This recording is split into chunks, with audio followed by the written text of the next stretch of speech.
Likens will be talking to us. Ron was our president here from 2003 to 4, and he's got a great story about his journey over the last 10 to 15 years. So Ron, here you go.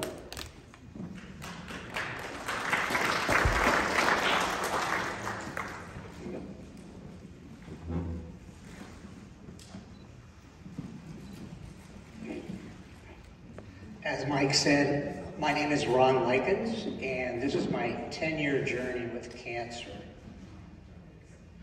It all started the winter of 2012, 2013. I just didn't feel well. Fatigue, headache, my face felt flushed like I'd had a couple bourbons or something when I hadn't, and my back started to hurt. So I went to a chiropractor. But that really did no good. My wife, Becky, she's a Stanford pediatrician, and she insisted basically that I go see the doctor. So I went to my doctor, and he did a checkup on me and did blood work. And I knew I was in trouble the next day when I got a referral to a hematology oncologist, a guy named Dr. Martin Rubenstein. The problem was I couldn't get an appointment for a little over 2 weeks, and I was going downhill just about every day, eventually needing a cane to walk, and by the time the appointment came, I was using a walker to take the pressure off my back. Dr. Rubenstein, he told me I had something called multiple myeloma, which I'd never heard of. He told me I was going to go online and see that my life expectancy was 3 to 5 years. And he said, that's old data. He said, there's new stuff coming out every year, and the name of the game is to kick the can down the road. That was probably the best advice I've had in these 10 years. So, what is multiple myeloma? Multiple myeloma is a cancer of the plasma cells in your bone marrow. Healthy plasma cells are a major part of your immune system, and they provide antibodies to fight infections. When the plasma cells get cancerous, they grow bigger, and they multiply quickly, and they start spitting out monoclonal antibodies that really don't do your body any good. And they build up in the bone marrow and start to push the healthy cells out of the way. They also cause your bones to dissolve into your blood. And where they group in a big mass, they will create lesions. It's like a tumor that creates a lesion, basically eats a hole in your bone. So it's a nasty disease. In the US, about 16,000 people a year die from multiple myeloma. The average age of diagnosis is 68 years. I was 58 when I was diagnosed, so a little on the younger side. More men than women are diagnosed, and more blacks than whites are diagnosed. Some of the famous people are General Colin Powell, died of multiple myeloma. Geraldine Ferrara died of multiple myeloma. Sam Walton, the founder of Walmart, died of multiple myeloma. And Roy Scheider, the Jaws and all that jazz actor, another person who died. Tom Brokaw isn't dead, by the way, but his myeloma kind of has paralleled mine. He was diagnosed about the same time I was. His treatment has kind of been very similar to mine, and he's been very public about it. There's been a lot of news stories about his fight with multiple myeloma. Closer to home, Paul Clark, who was the club president here the year after I was, died of multiple myeloma. Currently, there's no cure for multiple myeloma. So, Dr. Rubenstein put me on a drug regimen called RVD, Revlimid. It's an immunomodulatory agent, hard for me to say that. And Velcade is a protease inhibitor. These are targeted therapies, unlike chemo that kind of affects every cell in your body, but differentially kills fast-growing cells. Targeted therapies, targeted drugs, attach somehow either through a molecule or a certain protein on the cancer cell, and they either kill it or they cause it not to be able to carry out cell functions and replicate itself. And then dexamethasone is a steroid, a lot like prednisone, and it helps Revlimid work, and it helps me when I have it to tolerate the side effects of the other drugs. Really interesting story about Revlimid is that it's basically thalidomide. I don't know if any of you remember, back in the late 50s and early 60s, they gave thalidomide to pregnant women for morning sickness. The problem was it also caused horrible birth defects, mostly of the limbs, the arms, and the legs. Thousands of babies were born with terrible deformities before they pulled it off the market. And then about 15 years ago, a company named Celgene found that it worked really well on certain types of cancer. And so they tweaked it just a little bit, applied to the FDA as a new cancer drug. And they basically took a worthless drug and made it a cancer drug that they could charge $700 a capsule. Celgene's made millions off Revlimid and will continue to make millions off Revlimid because it's the first line of therapy for multiple myeloma. Everyone who gets multiple myeloma now starts with Revlimid. I have bad allergies today, and so I took some allergy pills to make my mouth dry. For back pain, Dr. Rubenstein gave me fentanyl patches, which I put right above my waistline here.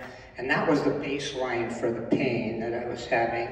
And then for breakout pain, he gave me Dilaudid, which is a hydromorphone, basically morphine in pill form. He started me on an injection of a drug called Exgeva, and that was to strengthen my bones. What had happened is that the cancer had caused compression fractures in my spine. I had 10 vertebrae with compression fractures. So my spine was collapsing and pressing on the nerves coming out of it, and that was the source of the pain.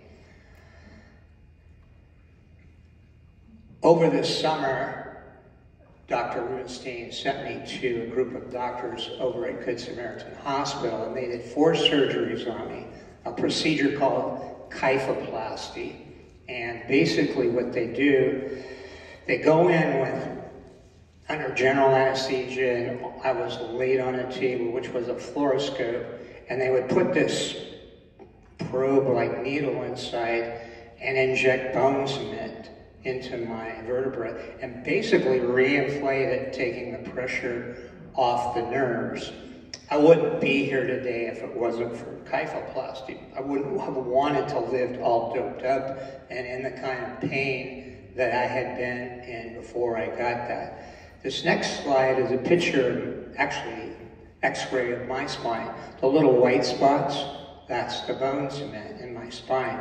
You can see my spine is not really straight anymore, and so I do have some pain pretty much every day, some level of pain, depending on how much I'm doing. But way better than what I had initially. I feel like I've been really lucky. I lead a pretty normal life when I'm in remission. I skied 30 days this year. I mountain bike. I can hike. I wouldn't backpack because the weight would be too much on my back. So my back was being fixed, and the RVD had led me to, not only stop the progression of the cancer, but it led me to, a remission for a time. And so Dr. Rubenstein sent me to Stanford to kick the first can down the road, and it was a big one. It's called the autologous stem cell transplant. This is not where you get somebody else's bone marrow, a donor. They basically use your own stem cells. I describe the transplant like this to friends and family. They basically kill you with chemo, and then they reboot you with your own stem cells. And that's pretty much it. I went to Stanford. My wife Becky and I, we met with a doctor, Dr. Benjamin, and we asked him questions about the transplant, what it was going to entail. And as he started describing the transplant in great detail, I started crying. And the harder I tried to stifle the tears, the more they came out. It wasn't really that I was so afraid, it was that I saw the path ahead of me and it was pretty ugly. I'd been pretty cavalier so far. I'd responded well to the drugs, my back was fixed, I can kick this thing. But I hadn't faced chemotherapy, and I was about to get a lot of it. First thing I did that night when I got home was take out the hair clippers and cut all my hair off, because I did not want to see my hair in the bottom of the shower in the morning falling out in clumps.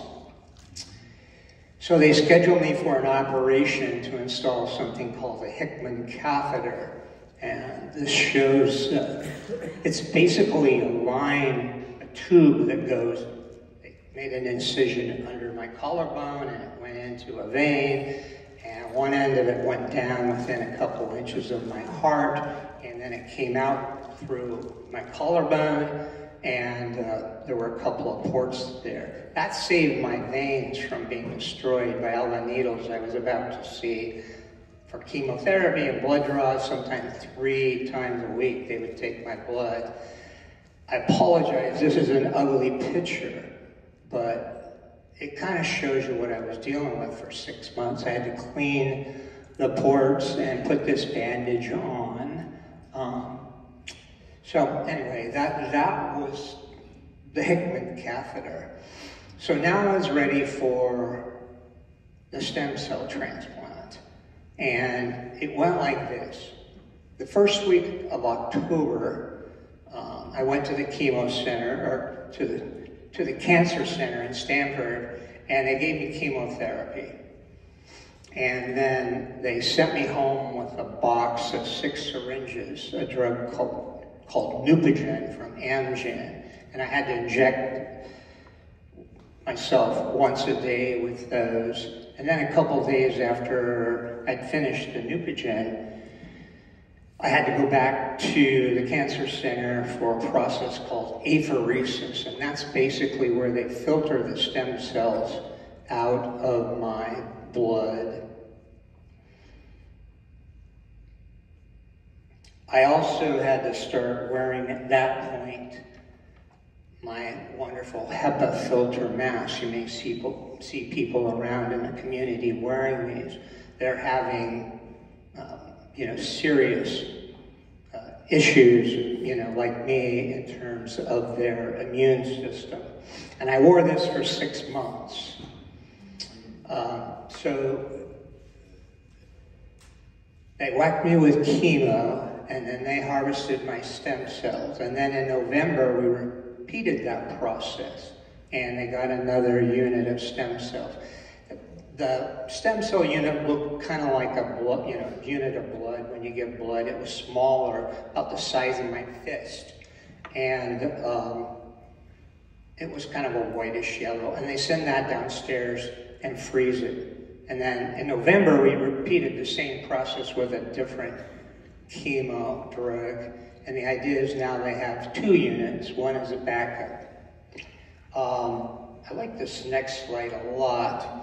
It shows you how the stem cells can make all the components of your blood. It makes the red blood cells, the platelets, all of your white blood cells, including your plasma cell. And the idea is that a newly minted plasma cell would not be cancerous. And then in December, I checked back into the hospital, and this is where they killed me. After some drugs that would help me tolerate the chemotherapy, they gave me a big dose of a drug called melphalan. And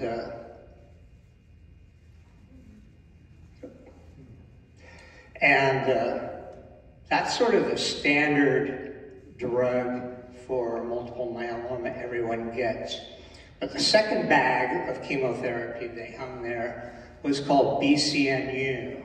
And I tell you, when they turned that little valve and it ran into my body, every cell screamed, "What are you doing?" It was like getting kicked in the face, really. I had a terrible headache. I saw stars. I started to sweat profusely. It was the worst thing I think I've ever experienced. Every cell was just going, "Wow, what are you doing to me?" Becky and I went back to the cancer center the next morning, and after they sent me home, and I was in really bad shape. The lining in my mouth was starting to hang off in sheets. My tongue was falling, it was blistering and falling off the surface of my tongue. I had blisters on my lips. I had a rash on my abdomen and my groin. And the tissues of my anus were loose and starting to come out. And that was just a horrible experience. They kept me at the cancer center that day, it was a bad day, in an exam room on an exam table. I covered myself with my down coat, which I brought to stay warm. My wife, Becky, was with me, and my mother-in-law came and visited with me, and then took Becky to lunch. And so there I was. I'd been there since 9:30. And then at midnight, they finally got a room at the hospital for me, and they transported me in what they call the path. It's a tunnel between the cancer center and the hospital. I was in the hospital for 11 days. For the first 4 days, I couldn't eat or drink anything because of what was going on in my mouth and my esophagus. About day 5, I was able to take some Ensure, and my digestive system started to gradually work again. A hospital is probably the worst place in the world to get a good night's sleep. The nurses are noisy. They come in every couple hours and wake you up, want to check your vitals. So after 2 days of that, I said, this is terrible. So I made a deal with them that they would close my door at 11 and not open it until 6 a.m. They could monitor me remotely at the station and know that I was still alive and doing okay. I kind of lived in this weird semi-conscious state there at the hospital. And Dr. Benjamin would come in and do rounds with some of the residents and other doctors, and they'd all stand around my bed and ask me questions. And he let slip that he thought I would be able to go home after Christmas. Well, I didn't like that one bit, and I told him so. And he said, well, we'll see how you do in the next few days. Christmas was coming up. So I doubled my efforts when the physical therapist and the occupational therapist came in. I got up out of bed and I walked the halls with my dancing partner, I called it. That's the infusion stand and pump and whatever stuff they were putting into me. During this time, I got a stem cell transplant, and it was kind of a non-event. It was a 30-minute infusion of the thawed-out stem cells from downstairs. I never knew whether I got the November or the October stem cells. I guess it doesn't really matter. It worked. But compared to all the drama of the chemo, the stem cell transplant was nothing. My wife, Becky, brought me home. afternoon or evening of December 23, and I was still very, very sick. So I have to give a shout out to my wife, Becky. I wouldn't have made it without her, and I don't know how people do this without someone like her. Not only did she drive me to and from all these doctor's appointments and chemotherapy and everything, she made every important doctor appointment where decisions were being made about my treatment. But now I was home, and it was her job to be my caretaker. And she made me get up out of bed and walk around the block, about a third of a mile. At first I couldn't make it around without sitting on the curb and vomiting. But I got stronger and we walked farther and faster. One of the really important things she did was to deal with the insurance company, who in November, right before my stem cell transplant, just started denying every claim. I think it's a conscious strategy on their part. They know you're too sick to fight them, you know, and sometimes it would take Becky an hour on the phone to get something resolved. But she persisted, and we eventually got all the claims covered. I also want to give a shout out to the company I was working for when this all started. Mark Byington, Cobalt Power Systems is the name of the company. Mark Byington, the owner, paid my salary for like 2.5 months until I could get on state disability. He didn't have to do that. But that's just the kind of guy he is. He told me there would always be a place for me, and when I could come back to work, he would love to have me return. And I did. In July of 2014, I went back to work, but he told me I was no longer allowed to go up ladders and get on the roof and take sun readings and measurements, and so he assigned a young guy to be my assistant. So while my assistant was up on the roof, I had time to spend with the customer and build rapport and answer their questions, tell them we'd get them a proposal back in a few days, and we were just gathering data. That team approach was so successful that Mark had all the other system designers adopt it, and it really took Cobalt to a whole new level of business. So, Dr. Benjamin had told me that I would have probably 2 years in remission. I ended up having 5, and that was really a wonderful time. I didn't have to take any cancer drugs for the most part during that. Life seemed normal. Yeah, my back was a little tweaked out, and I occasionally had to take some pain medicine. Mostly Tylenol, though, and not opioids. You know, Becky and I went on a Viking River cruise. I ended up getting 5 years in remission. But, as was the case with multiple myeloma, eventually, whatever you're doing fails and you have to start something new. The PET CT scan I got showed a tumor on my femur, and that was pretty dangerous because it would really change my ability to live the kind of life, the active life I wanted to live.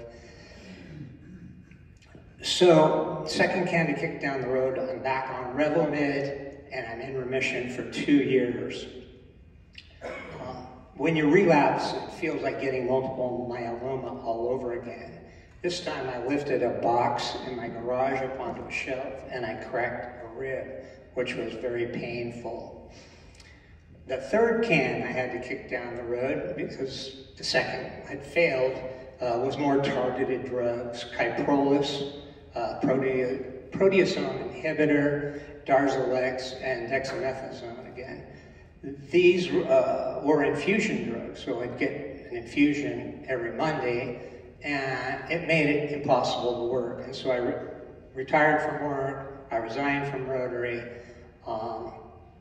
and that lasted about 18 months. I was on vacation to see my son and daughter-in-law and my one and only grandson, Elias Dean Likens, in the Savannah, Georgia area. and I developed this numbness and pain in my jaw. So when I got back,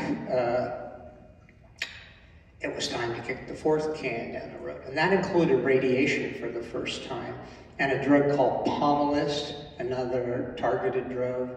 Cytoxin is a chemo drug in pill form, and dexamethasone again. Recently, the doctors, because I've been in remission now for 4 or 5 months, allowed me to drop the Cytoxin and Dex, and that brings me up to today. So here's a picture of the radiation I got. They make a mask for you, that's the thing on the left, and then while you're laying on the table, that holds you in the exact same position, and they can target a very specific area. This talks about the different treatments. I had a lot of targeted therapies. Those were the drugs Dr. Rubenstein was talking about. And then chemotherapy, mostly around my stem cell transplant. As you saw, I just had radiation therapy. I did not have a bone marrow transplant. They don't do that for multiple myeloma. They do the stem cell transplant, which I told you about. I had not had immunotherapy yet. And immunotherapy, well, let me put it this way. Cancer's really sneaky. It hides from your own immune system. I think of it like the Romulan spacecraft on Star Trek that can cloak themselves and sneak up and attack. And the goal of immunotherapy is to unmask or uncloak the cancer cells so that your own immune system will attack them. 3 years ago, the FDA approved a treatment called CAR T-cell therapy. The CAR is chimeric antigen receptor. This is a very simple diagram, but I think it works really well for our purposes here. Basically, they harvest your T cells, they send it to a special lab, and that lab slices some genetic code into the T cells that causes them to express this chimeric antigen receptor. Because they're live cells, they then grow more in the lab. They send them back to you, or back to the hospital, and they put them in your body, and those modified T cells go to work attacking your cancer. The thing about it, it's a one-off. It's your cells genetically modified to fight your cancer. It's very expensive, because of all the extensive handling of your cells at the hospital, at the lab. It takes 4 to 6 weeks for them to turn around your cells. You remember I said in 2 weeks I was really going downhill. Someone who's really has multiple myeloma raging in them, 6 weeks is an eternity. People have died waiting for their cells. Once in your body, because they're your own T cells, they actually will reproduce through cell division. So it's a one-time treatment. It has to be done at a special academic hospital affiliated with a cancer research center. So around here, that's UCSF and Stanford, nationally, places like the Mayo Clinic, the Cleveland Clinic, MD Anderson. And each hospital has a limited number of slots for this. So somebody in, let's say, Pocatello, Idaho, they don't have a chance of getting this. I've lined myself up with Stanford so that when the time comes, I hope to be able to get this therapy. Then last fall, the FDA approved a new drug called teclistamab, and it is basically a synthetic antigen. It's a man-made thing, and you can think of it as having two hooks. One hook hooks to the cancer, the other to your natural T cells. And now the T cell sees the cancer cell as a threat, and it destroys it, kills it. It's a synthetic antigen. It's an off-the-shelf treatment. And it will not replicate itself. It must be given repeatedly, and there's not a lot of data because it's so new. Now somebody in Pocatello, Idaho has something to take. And not only that, the CAR T-cell patient can take that while waiting for the 6 weeks. And so that's pretty much the end of my presentation. You know, I want to say that, I don't know if you remember when they sequenced the human genome, this whole area is just exploding in medicine right now. We're seeing the promises of that sequencing of the genome coming to fruition. And so Dr. Rubenstein was right, and I just keep kicking the can down the road in hope of a cure. Thank you. Thank you. That was amazing.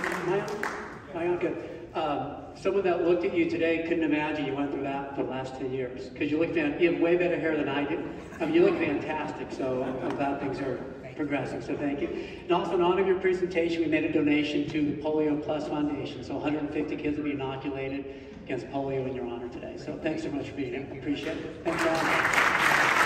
I think we're going to have the sticking around, I'm certain, so thank you. Okay, so that being said, we are done for today. Suzanne?